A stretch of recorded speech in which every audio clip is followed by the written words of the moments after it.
अस्सलाम वालेकुम दोस्तों, जैसा कि आपने थंबनेल देख ही लिया होगा, आज हम कनाडा के वीज़ा एप्लीकेशन फॉर्म को फिल करना सीखेंगे। मैं स्क्रीन पे ले आके आपको एक एक चीज़ समझाऊंगा कि कैसे हम कनाडा का वीज़ा एप्लीकेशन फॉर्म फिल कर सकते हैं। अभी कुछ दिन पहले मैंने एक वीडियो भी बनाई थी कनाडा वीज़ा के हवाले थे, जिसमें मैंने पूरी ये इन्फॉर्मेशन दी थी कि कौन एलिजिबल है, कौन वीज़ा अप्लाई कर सकता है, कौन कौन से डॉक्यूमेंट्स चाहिए आपको और क्या क्या चीज़ें रिक्वायर्ड हैं। तो वो वीडियो भी आप जो है ना इस वीडियो के बाद देख सकते हैं। और चलिए अब हम स्क्रीन पे चलते हैं और शुरू करते हैं कि कनाडा का विजिट वीज़ा का जो एप्लीकेशन फॉर्म है वो कैसे फिल करना है। बगैर किसी एजेंट को पैसे दिए, बगैर किसी को पैसे दिए, ये कोई भी फिल कर सकता है जो आपके घर में थोड़ा सा भी पढ़ा लिखा है। इस वीडियो को देखें और अपना फॉर्म खुद फिल करें और सबमिट कर दें और इंशाल्लाह कनाडा का वीज़ा हासिल करें। तो आइए स्क्रीन पे चलते हैं। दोस्तों, वीडियो को शुरू करने से पहले एक वही रिक्वेस्ट करूंगा कि चैनल को सब्सक्राइब कर लें, वीडियो को लाइक कर लें, दोस्तों के साथ शेयर कर लें ताकि ज़्यादा से ज़्यादा लोगों के साथ ये इन्फॉर्मेशन शेयर हो सके।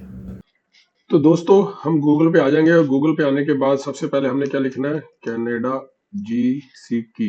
आपने ये लिख देना है, गूगल सर्च पे मार देना। तो ये जो सबसे पहला लिंक आ रहा है ना, sign in to your IRCC account, तो इसमें आप जो है ना लॉग इन करना है। इसमें आपने क्लिक करना है। जैसे आप क्लिक करेंगे तो आपके सामने ये ऑप्शन शो होगी। देखें जी, पहला आ रहा है sign in GCK user name and password, तो या फिर आपने रजिस्टर। तो आप साइन इन पे क्लिक करें।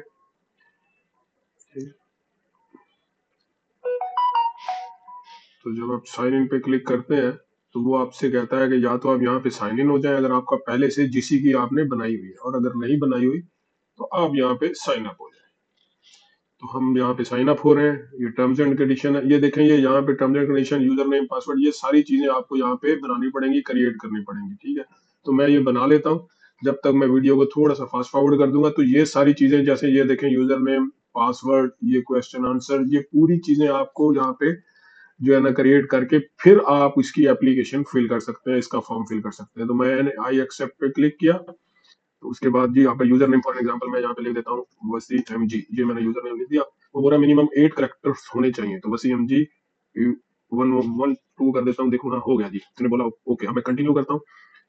तो ये मेरा यूजर आईडी क्रिएट हो गया। उसके बाद बोल रहा है पासवर्ड जो है ना वो आपका नहीं, पासवर्ड उसने खुद ही दिया सजेस्ट में। आप अपनी मर्जी का कुछ भी पासवर्ड आप लगा सकते हैं, जैसे कि मैं यहाँ पे अपनी मर्जी का कुछ भी पासवर्ड लगा रहा हूँ। और ये मैंने नहीं, ये एक्सेप्ट नहीं कर रहा। और ये ठीक हो गया, मैंने ये पासवर्ड लगा दिया। और ये अब उसने सब एक्सेप्ट कर लिया या फिर ठीक है जी। उसके बाद हम नेक्स्ट आ गए। तो इसको मैं सेव कर लेता हूँ। अब वो बोल रहा है क्वेश्चन आंसर। क्वेश्चन आंसर में आपने क्या करना है कि जी आप जो भी आपको जो है ना मतलब यहाँ पे वो बोल रहा है where did I go for my honeymoon, तो आप यहाँ पे कोई भी इसका आंसर, जो भी आंसर आप लिखेंगे ये आपको याद होने चाहिए। ठीक है, जैसे मैं लिख रहा हूँ थाईलैंड। अच्छा, माई मेमोरेबल पर्सन, मेमोरेबल पर्सन आप लिख दोगे फादर। ठीक है, ये फिर आपको स्पेलिंग इसी तरह याद होनी चाहिए। माई मेमोरेबल पर्सन, हिंट हिंट देनी है जी, डैड, हिंट डैड दे देता हूँ। ठीक है जी, ठीक है। उसके बाद या आप यहाँ पे अपने फादर का नाम या वाइफ का नाम या जो भी आप लिखना चाहें। माई मेमोरेबल डेट, तो आपकी जो भी मेमोरेबल डेट, जो आप डेट याद रखना चाहें, तो आप फॉर एग्जांपल आपकी डेट ऑफ बर्थ है वो लिखना है। ठीक है, तो क्या बोल रहा है ये, जीरो, अच्छा ईयर पहले आएगा तो वो आप यूं लिख लेना कि देखें, ये इस तरह कर लें, फिर इस तरह कर लें और फिर इस तरह कर लें। ये आपकी ये डेट आ गई, डेट हिंट, तो आप ये कर लें। ठीक है, तो ये आपने हिंट दे दिया। अब ये इसके बाद कंटिन्यू करेंगे तो आपका आ जाएगा जी ईमेल बताएं। ईमेल आपने कुछ भी यहाँ पे देना है, जैसे मैं यहाँ पे ये ईमेल दे रहा हूँ, तो आप अपना जो भी ईमेल होगा वो आप यहाँ पे दे सकते हैं। ठीक है, तो ये मैंने अपना ईमेल यहाँ पे दे दिया है। ओके, अब यहाँ पे कंटिन्यू किया तो उसने कहा जी WCMG 12 आपका यूजर आईडी क्रिएट हो गया, कंटिन्यू करें और एप्लीकेशन फिल करें। तो हमने एप्लीकेशन फिल करने के लिए अब उसने कोड भेजा है मेरे इस ईमेल आईडी पे, जो कि 12 घंटे वैलिड है। ठीक है, ये यहाँ पे लिखा हुआ है, तो वो कोड मुझे इसमें एंटर करना है। तो उसके लिए मुझे अपने ईमेल पे जाना पड़ेगा और वो कोड मुझे वहां से लेके आना पड़ेगा। तो यहाँ पे आज देखें, गवर्नमेंट ऑफ कनाडा की तरफ से ये कोड आया हुआ है, प्लीज वेरीफाई। और मैंने इसको क्लिक किया तो ये कोड है जी JN, ये ठीक है। तो मैंने इसको यहाँ से ले लिया, लेने के बाद कोड मैंने यहाँ कॉपी कर दिया और मैंने कंटिन्यू किया। तो ईमेल रिकवरी भी कंप्लीट हो गया जी। अब उसके बाद वो बोल रहा है जी कंटिन्यू करें।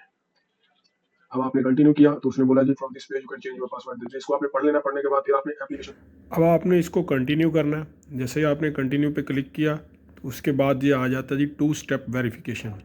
2 स्टेप वेरिफिकेशन ये है कि अब वो आपको आपका मोबाइल को साथ में कनेक्ट करने के लिए बोलेगा, और या आप अपना कंप्यूटर कर सकते हैं या ईमेल सेटअप।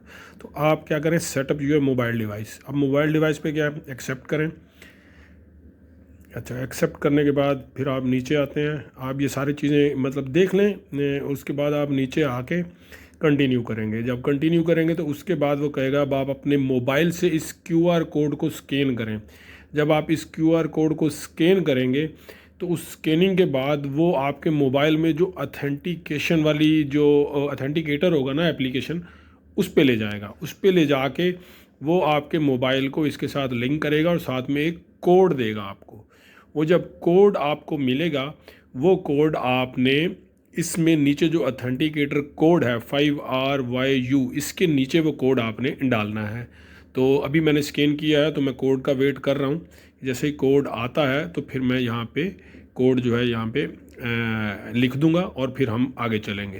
और अब ये कोड जैसे ही मुझे मिला है, देखें मेरे मोबाइल पे ये कोड आया है, तो मैंने ये यहाँ पे लिखा है 855731 और फिर इस तरह हमने इसको कंटिन्यू किया तो आगे उसने रिकवरी कोड दिए हैं। ये कोड भी आप जो है ना आपको कहीं पे सेव करने होंगे, तो आप इसको कॉपी कर लें। कॉपी करके कहीं पे भी आप सेव कर लें। जैसे कि मैं इसको जो है ना नोट पैड खोल के इसमें सेव कर रहा हूँ, तो आपने इसको सेव कर लेना है। ठीक है, सेव करने के बाद फिर आप चाहें तो इनका प्रिंट भी ले सकते हैं, कॉपी भी कर सकते हैं। उसके बाद यस आई हैव सिक्योर, उसके बाद कंटिन्यू कर देना है। कंटिन्यू करेंगे तो ये 2 फैक्टर अथेंटिकेशन जो है ना आपकी कंप्लीट हो जाएगी और फिर आप आगे चले जाएंगे। और ये terms and condition I accept और क्रिएट एन अकाउंट, फिर उसके बाद नेक्स्ट चैप्टर शुरू हो जाएगा। अब नेक्स्ट चैप्टर में आपने ये गिवन नेम और ये सब अपना लिखते जाना है। इसी तरह ईमेल एड्रेस आपने लिखते जाना है। ठीक है, ये अपना ईमेल एड्रेस जो मैंने दिया था वो तो मैं दोबारा यहाँ पे लिख रहा हूँ। अब ये क्योंकि अकाउंट क्रिएट हो रहा है तो ये दोबारा आपसे मांग रहा है ये सारी चीज़ें। फिर इसी तरह सीक्रेट क्वेश्चन आंसर आपने सारे क्रिएट करने हैं। वो कैसे होंगे जी, उसमें अब आप ये देखें कि मैं अपने आइडियाज़ से जो है ना सीक्रेट क्वेश्चन आंसर को कर रहा हूँ। कि जैसे स्ट्रीट नेम तो मैंने नीचे लिख दिया रज़ा स्ट्रीट नेम है, मतलब स्ट्रीट नेम रज़ा स्ट्रीट है। स्कूल नेम मैंने खुद एक क्वेश्चन बनाया और फिर उसके नीचे लिख दिया जी हाई स्कूल। तो ये स्पेलिंग ये चीज़ें याद होनी चाहिए। कंट्री नेम मैंने लिखा तो उसके नीचे मैंने लिख दिया जी पाकिस्तान। फिर उसी तरह मैंने सिक्योरिटी क्वेश्चन जो है वो है तो मैंने लिखा फादर नेम, तो यहाँ पे मैंने लिख दिया जी अपना फादर नेम। तो बल्कि फ़ादर नहीं, मैं लिखता हूँ ब्रदर नेम। ठीक है, तो आप भी इसी तरह ये सीक्रेट क्वेश्चन आंसर जो है ना आप रखेंगे और इसी तरह करके ये आपकी एप्लीकेशन जो है ये अब रेडी हो चुकी है। आपने apply to come to Canada पे क्लिक करना है। ठीक है, तो ये सारा अकाउंट मैसेजेस, उसके बाद है रिफ्यूजी सिटीजनशिप के लिए अपने अप्लाई करना है, तो आपने ये इसके लिए अप्लाई करना है। ठीक है, personal reference code, please enter your personal reference code to begin your application if you have already completed the Canada express. नहीं, हमने नहीं किया, continue. I don't have personal reference code, तो यहाँ पे आएगा देखिए डिटरमाइन योर एलिजिबिलिटी ऑनलाइन, तो विजिटर वीजा, एक्सप्रेस एंट्री या इंटर है, तो आप क्या करेंगे विजिटर वीजा पे क्लिक करेंगे। अच्छा, अब आप विजिटर वीजा पे क्लिक करते हैं तो यहाँ पे आपको एलिजिबिलिटी चेक जो है ना वो देना पड़ेगा। वो सबसे पहला सवाल ये पूछेगा कि आप किसके लिए जाना चाह रहे हैं जी, विजिटर वीजा के लिए जाना चाह रहे हैं। ठीक है जी। अच्छा जी, how long are you planning to stay in Canada, तो आप बोल सकते हैं लेस देन 6 मंथ। ठीक है, टेम्परेरी। अच्छा, select the code match one of your passport.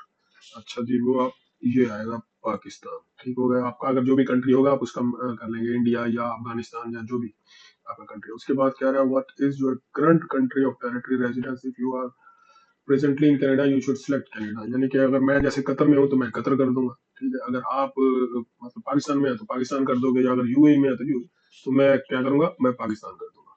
अच्छा, उसके बाद do you have any family member और विद यू, वो बोल रहा है कि do you have any family member who is in Canadian citizen, तो यहाँ पे नो कर दूंगा। अगर आपका कोई है तो आप यस कर सकते हैं। अच्छा, आगे कह रहा है आपकी डेट ऑफ बर्थ, वो डेट ऑफ बर्थ आप सिलेक्ट करेंगे। ठीक है, तो डेट ऑफ बर्थ सिलेक्ट करेंगे, जो भी आपकी डेट ऑफ बर्थ होगी, तो मिसाल के तौर पे कुछ भी सिलेक्ट कर दे, नो इशू। तो उसके बाद ये हो गया सेव, नेक्स्ट पे चले जाए। ठीक है, अब उसके बाद फाइंड आउट एलिजिबिलिटी, उसने कहा है जी have you lived in land immigrate, no, हम पहले कभी कनाडा में नहीं रहे, तो हम यहाँ पे फिर नेक्स्ट करेंगे। अच्छा, find out if you are eligible to apply, तो यहाँ पे करेंगे कि वो are you lawful permanent citizen resident of United States, नहीं, हम यूनाइटेड स्टेट के रेजिडेंट्स नहीं है। अच्छा, आगे आगे फाइंड आउट योर, अभी भी चल रहा है, वो बोल रहा है कि यू आर मैरिड और स्टडी मैरिड, यस मैरिड है। What is your province territory of destination if visiting multiple province territories. अच्छा जी, अब यहाँ पे आपने for an example Alberta British Columbia, किसको आप कहेंगे, अब ऐसा ये अल्बर्टा को ही कर लेंगे यार, मतलब आपने जाना कहाँ है, ठीक हो गया। Your result visitor visa under 6 month, you are eligible to apply for visitor visa. देख रहे हैं, ये आ गया। अब visitor visa cost 100 Canadian dollar. ठीक हो गया। इसके बाद जो है ना अब आप by air by bus train और जा सकते हैं। वीजा जो है ना 10 साल तक वैलिड रहेगा और प्रोसेसिंग टाइम जो है ना वो वेरी कर सकता है जो भी है। उसके बाद आप आगे कंटिन्यू करेंगे। Create your personal checklist. अब यू आर ऑलमोस्ट देयर, तो अब यहाँ से आपकी एप्लीकेशन ऑलमोस्ट शुरू हो जाएगी। ठीक है।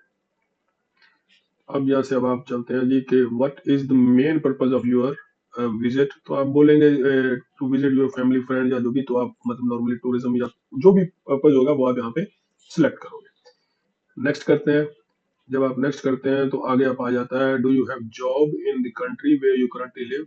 हाँ जी, मेरे पास जॉब है जहाँ मैं रह रहा हूँ पाकिस्तान में। Do you have own business in the country जहाँ पे आप रहते हैं। यस, ये भी अगर आपका बिजनेस है तो यस कर देंगे, वरना नो कर देंगे। ठीक है। तो do you depend someone for financial support, तो आप नो कर देंगे कि मेरे पास खुद के पैसे हैं, मुझे कोई सपोर्ट नहीं कर रहा है। अगर कोई कर रहा है तो फिर आपको यस करके उसकी डिटेल देनी पड़ेगी। Have you travel to other countries in previous 10 years, तो आप यहाँ पे यस कर दोगे कि हाँ जी मैंने कुछ मुल्कों में किया। और अगर नहीं, आप किसी मुल्कों में सफर नहीं किया, कोई ट्रैवल हिस्ट्री नहीं है, तो आप नो करोगे। अब आगे आप नेक्स्ट करें। अच्छा, उसके बाद आ जाता है कि जी are you accompanying a family member that has status in Canada or has recently been approved to come to Canada, no। ठीक है जी, हमारे साथ कोई ऐसा मेंबर नहीं है कि जो कैनेडियन पहले से जो ना अप्रूव्ड हो। अच्छा, have you ever committed been arrested और चार्ज, तो आप लिखेंगे नो, मतलब मैंने कोई भी क्राइम या कभी भी वो नहीं किया, अरेस्टेड नहीं। Have you made medical exam performed IRC in last 12 month, नहीं। यानी कि आपने पहले कोई मतलब मेडिकल टेस्ट आपका हुआ है लास्ट 1 ईयर में, नो करेंगे आप। Okay, do you want to submit an application for family member, अगर फैमिली मेंबर आपके साथ जा रहा है तो आप यस करोगे, फिर उसकी भी साथ में डिटेल ऐड करोगे। अगर नो तो नो करोगे। नेक्स्ट, तो फाइंड आउट। अच्छा जी, उसके बाद आ रहा है जी, are you giving someone access to your application. Yes, I will appointing representative. देखिए, अगर आप किसी से फिल करवा रहे हैं तो आपको ये पहली ऑप्शन सिलेक्ट करनी पड़ेगी। अगर आप मतलब ये करेंगे yes grant authorization IRCC to release your application information other, तो आपको ये करना पड़ेगा या बोथ करने पड़ेंगे। यहाँ पे हमारे सिस्टम पे नो है क्योंकि आप खुद एप्लीकेशन अपनी फिल कर रहे हैं, किसी से फिल नहीं करवा रहे। ये हो गया नेक्स्ट। अच्छा, अब उसके बाद वो बोल रहा है कि लास्ट 10 सालों में have you ever given your fingerprint photo biometrics. अगर आपने फिंगरप्रिंट दिए हुए हैं तो आपको फिंगरप्रिंट की फीस नहीं होगी। लेकिन अगर आपने फिंगरप्रिंट नहीं दिए तो 85 या $80 मेरे ख्याल उनकी फीस है, वो भी ऐड हो जाएगी, तो टोटल $180 फीस बन जाएगी कैनेडियन डॉलर। तो हम यहाँ पे नो करेंगे, तो हम आगे चलेंगे। अगर यस कर देंगे तो आपको $100 ही पे करना पड़ेगा, जो एप्लीकेशन के एंड पे शो हो जाएगा। अच्छा, there are fee associated with this application, will you be paying your fee, are you fee exam. जी जी, मैं फीस पे करने को रेडी हूँ। ये लिखा हुआ है ना, I will be paying my application fees. तो ये नेक्स्ट किया। अच्छा, अब उसके बाद वो बोल रहा है, are you able to make digital copy of your documents with scanner camera.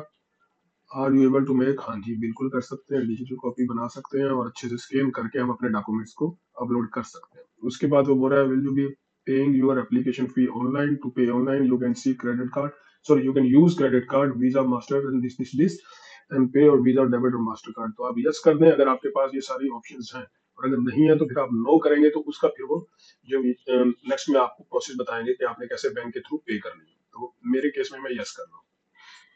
अच्छा, ये हम कंटिन्यू कर रहे हैं जी। और कंटिन्यू जैसे हमने किया तो वो हमें ये बता रहा है कि देखिए ये स्टेप, 4 स्टेप हैं जो आपने कंप्लीट करने हैं। पहला स्टेप ये है कि आपका यूज योर अकाउंट, फिर ये है कि save your application, upload your documents, और उसके बाद पे योर फीस। तो आप इसको कंटिन्यू करते हैं। कंटिन्यू करके आपने अपने ये सारे, अब यहाँ पे डॉक्यूमेंट्स की बारी आई है। तो सबसे पहला जो डॉक्यूमेंट है ना, वो ये डॉक्यूमेंट है, देख रहे हैं 5257। इस डॉक्यूमेंट्स में आपने पूरी अपनी डिटेल जो है ना वो आपने फिल करनी है। तो यहाँ पे नहीं, बल्कि ये आपको पीडीएफ में शो करेगा, तो आपने इसको पीडीएफ में ओपन करना है। पीडीएफ में मैं आपको एक बार ओपन करके दिखाई देता हूँ। तो थोड़ा स्लो है, लेकिन पीडीएफ में मैं खोलता हूँ, तो ये जब तक खोलता है मैं आपको दूसरे डॉक्यूमेंट्स बताता हूँ। अच्छा, ये तो खैर फॉर्म जैसे ही ओपन होगा तो मैं आपको बताता हूँ। उसके बाद आपने क्या करना है, बिजनेस रजिस्ट्रेशन, आपकी बिजनेस के हवाले से कोई भी जो रजिस्ट्रे मतलब रजिस्ट्रेशन के डॉक्यूमेंट्स हैं वो आपने यहाँ पे अपलोड करने हैं। जैसे कि आपका कोई कमर्शियल रजिस्ट्रेशन है, आपकी दुकान की कोई रजिस्ट्रेशन है, या आपके बिजनेस, आपकी कंपनी, आपकी फैक्ट्री, या जो भी बिजनेस है वो आपने यहाँ पे अपलोड कर देना है। दूसरा, ट्रैवल हिस्ट्री, आपने अपने पासपोर्ट के ऊपर जितनी भी ट्रैवल हिस्ट्री की स्टैंप लगी हुई है उस सब को स्कैन कर लेना है, एक ही फाइल बना देनी है। बना के उसमें आपने अपलोड कर देना है, बल्कि उसके ऊपर एक कवर लेटर भी आप एक लिख दें एक पेपर के ऊपर कि जी इसके मैं इस सन में अमेरिका गया था, या इस सन में मैं स्पेन गया था, या यहाँ गया था। वो सारा भी आपने एक ही फाइल बना के अपलोड कर देना है। तीसरा वो बोल रहा है कि पासपोर्ट, उसके बाद पासपोर्ट कॉपी है वो यहाँ पे आपने अपलोड कर देनी है। ठीक है, मैं बल्कि पासपोर्ट कॉपी तो अपलोड कर ही सकता हूँ, तो मैं वो आपको अपलोड करके अभी दिखाता हूँ। तो यहाँ पे मैं आता हूँ, पासपोर्ट मेरा कहाँ होगा, ये आप आते हैं पीसी में, उसके बाद डी ड्राइव में, उसके बाद मेरे डॉक्यूमेंट्स में पासपोर्ट होना चाहिए, ये है, और ये है डॉक्यूमेंट्स। हाँ ये रहा। ये मैंने पासपोर्ट अपना, ये देखें, ये मैंने ये अपलोड किया, और ये अब वो पीडीएफ ना बोल दे, मैंने जेपीजी को फॉर्म में डाल दिया, सक्सेसफुली अपलोडेड। ठीक है, अब आप ये देखें, मैंने पासपोर्ट अप्लाई किया, पासपोर्ट सॉरी अपलोड किया, तो यहाँ पे वो ये दिखा रहा है कि ये देखें पासपोर्ट के सेक्शन में ये अपलोडेड दिखा रहा है। ठीक हो गया, उसके बाद आ गया proof of means financial support. तो यहाँ पे आपने अपने फिनेंशियल सपोर्ट, यानी कि अगर आपको कोई फिनेंशियली सपोर्ट कर रहा है उसका डॉक्यूमेंट आपने करना है। उसके अलावा सबसे इंपॉर्टेंट डॉक्यूमेंट यहाँ पे ये होता है कि आपकी बैंक स्टेटमेंट, आपका सैलरी सर्टिफिकेट, या वो कोई भी डॉक्यूमेंट जिससे ये शो हो रहा है कि बंदे के पास इतने पैसे हैं या इतने पैसे आ रहे हैं जा रहे हैं, वो सारे यहाँ पे आपने अपलोड कर देंगे। अच्छा, डिजिटल फोटो जो है उसकी आपने जब ये अपलोड करनी है तो उसकी इंस्ट्रक्शन पढ़ लेनी है सारी। ये यहाँ पे पूरे साइज पूरी इंस्ट्रक्शन एक एक चीज लिखी होती है, उसको पढ़ लिया आपने। उसको पढ़ने के बाद मतलब 4 MB से ज्यादा ना हो, और ये उसका साइज है, वो फोटो आपने अपलोड कर देंगे। फिर पर्पज ऑफ ट्रेवल, वो आपने एक पेपर में पूरा पर्पस लिखना है कि भाई मेरा ये मकसद है, मैं टूरिज्म के लिए जा रहा हूँ और इतने दिन यहाँ पे रुकूंगा, यहाँ पे रुकूंगा, यहाँ जाऊंगा। अगर पूरी डिटेल से आप लिखेंगे तो इतना इजी होगा ऑफिसर को देख के आपकी एप्लीकेशन को डिसीजन करने का। वो आपको बता देगा कि भाई मैंने इस शहर में जाना है, इतने दिन यहाँ रुकना है, इतने दिन यहाँ रुकना है। साथ में अगर आप गूगल मैप को भी साथ साथ बताते जाएंगे यहाँ इस शहर में, यहाँ शहर में, तो वो ज्यादा इजी रहेगा। तो एक अच्छा सा पर्पज ऑफ ट्रैवल, या जिसको आप बोल दोगे कि ट्रैवल जो आपका प्लान है, वो बोल के यहाँ पे अपलोड कर देना। फिर फैमिली इंफॉर्मेशन, ये फॉर्म आपने सेम जो है ना मतलब फिल करना है, जैसे कि ऊपर वाला फॉर्म, जो ये फॉर्म है, ये आप फॉर्म देख रहे हैं, इस फॉर्म को आपने फिल करना है, पूरा फिल करके आखिर तक। यहाँ पे कोई इसमें कोई रॉकेट साइंस नहीं है, आपका नाम, आपकी जनरल इन्फॉर्मेशन, कहाँ रहते हैं, कहाँ पैदा हुए, तो वो सारी चीजें भी बस यहाँ पे है। वो सारी चीजें फिल करनी है, किस मुल्क की नेशनलिटी आपके पास है, क्या करते हैं, बिजनेस क्या है, कितने बहन भाई हैं, ये सारी बातें, सारी चीजें, फोन नंबर, ईमेल एड्रेस, सब यहाँ पे लिख के, कहाँ जाना है कनाडा में, कहाँ रुकना है, ये सारा फिल करके यहाँ पे आपने एंड पे आके इसमें यहाँ पे डेट लिखनी है, और यहाँ पे अपने साइन करके इसको यहाँ से वैलिडेट कर देना है। इसको वैलिडेट करके सेव कर देना है, और फिर यहाँ पे आके अपलोड कर देना। ये सबसे पहला फॉर्म जो था, ठीक हो गया। इसी तरह ये दूसरा फॉर्म है, ये भी फैमिली इंफॉर्मेशन के हवाले से है, तो ये भी आपने इसी तरह इसको डाउनलोड कर लेना है। जैसे आपने ये वो पहला फॉर्म डाउनलोड किया है, उसको भी फैमिली इंफॉर्मेशन, मेरे इतने बहन भाई हैं, मेरा ये करते हैं, और जो भी उनकी इंफॉर्मेशन है वो फॉर्म फिल करके वो भी यहाँ पे अपलोड कर देना। उसके बाद आ जाता है ऑप्शनल डॉक्यूमेंट। ये डॉक्यूमेंट ऑप्शनल इसलिए लिखा गया कि भाई आप करना चाहें तो ठीक है, ना करना चाहें तो आपकी मर्जी। तो ये ऑप्शनल डॉक्यूमेंट में भी ये एक फॉर्म है, ये भी कोई रॉकेट साइंस नहीं है, इसको भी फिल कर दें आप, फिल करके अपलोड कर दें। क्लाइंट इन्फॉर्मेशन, भाई ये क्लाइंट इन्फॉर्मेशन ये है कि आप इसमें अपनी जितनी भी कोई एडिशनल डिटेल है वो आप डाल सकते हैं। ठीक है, कुछ भी आप डालना चाहिए, अगर आपकी क्रेडिट कार्ड की फोटो, आपकी कोई क्रेडिट कार्ड की स्टेटमेंट है, डेबिट कार्ड की स्टेटमेंट है, कोई आपके पास और कार्ड है, किसी और मुल्क में अकाउंट है, कुछ लोग यूएई में रहते हैं, कतर में रहते हैं, उनके बैंक अकाउंट पाकिस्तान में भी चलते हैं, उधर की भी डाल दो, इधर की भी डाल दो, सारी स्टेटमेंट्स डाल के आप अप्लाई कर दो। ठीक है, उसके बाद आपकी फीस आ जाती है। ठीक है जी, 185 डॉलर देख रहे हैं ये। अगर आपने बायोमेट्रिक फी पे पहले कर दी हुई है, यानी पहले 2-4 साल पहले आपने कभी वीजा अप्लाई किया था, तो आपकी जो फीस पे हो गई थी, तो आपको सिर्फ $100 फीस पे करनी पड़ेगी। ये कैनेडियन डॉलर है। लेकिन अगर आपने पहली बार ये कर रहे हो, बायोमेट्रिक फी आपने पे नहीं किया, तो टोटल $185 आपको फीस पे करनी पड़ेगी। ठीक है, अब जब ये सारे डॉक्यूमेंट्स आप फिल कर देंगे, फिल करने के बाद फिर यहाँ पे इस जगह पे आपको आगे $185 के नीचे आपको आके पे यूर फी का एक ऑप्शन शो हो जाएगा, और फिर वो आपको फी पे करेंगे। जैसे फी पे करेंगे आपको ईमेल पे कंफर्मेशन आ जाएगी, और फिर उसके बाद आपने अपॉइंटमेंट लेनी होगी आपके फिंगरप्रिंट की। तो उसका क्या प्रोसेस है, उसके लिए मैं नेक्स्ट वीडियो में बता दूंगा। फिलहाल इस एप्लीकेशन को यहाँ पे हम रोकते हैं। तो यहाँ पे एक चीज को पढ़ लें कि फॉर एग्जाम्पल आपके डॉक्यूमेंट्स रेडी नहीं है, तो आप बाद में रेडी करना चाहते हैं, तो आप क्या ना सेव माई एप्लीकेशन यहाँ पे क्लिक करके आप सेव कर सकते हैं। तो 60 दिन तक आपके पास, जैसे आज आपने शुरू किया, तो 60 दिन तक आपकी एप्लीकेशन एक्टिव रहेगी, और 60 दिन के अंदर अंदर आप इसको सबमिट कर सकते हैं। ये यहाँ पे उन्होंने लिखा हुआ है। ठीक है, तो ये सिंपल सी ये एप्लीकेशन का प्रोसेस था। तो ये देखिए मैं अब यहाँ से वापस निकल रहा हूँ। अब मेन पेज पे मैं जैसे ही आऊँगा वापस, तो इसको मैं शो यस, यहाँ से मैंने एग्जिट हुआ एप्लीकेशन से, और यहाँ पे देखिए मेन पेज पे आप आए हैं तो आपको दिखा रहा है कि आज आपने एक एप्लीकेशन रेज की है, 60 दिन के अंदर अंदर आपने सबमिट करनी है। तो जितने दिन गुजरते जाएंगे, यहाँ पे वो आपको डेट दिखाता है, 40 दिन रह गए, 20 दिन रह गए, तो उतने दिनों में आपने इसको कंप्लीट कर लेना है, और जब दोबारा आपके डॉक्यूमेंट्स कंप्लीट हो जाए तो कंटिन्यू एप्लीकेशन पे क्लिक करके आपने उसको सबमिट कर देना है। तो दोस्तों उम्मीद करता हूँ आज की वीडियो आपको जरूर पसंद आई होगी। तो मिलता हूँ ऐसी किसी अगली वीडियो में, तब तक के लिए इजाजत दे दें। अल्लाह हाफिज।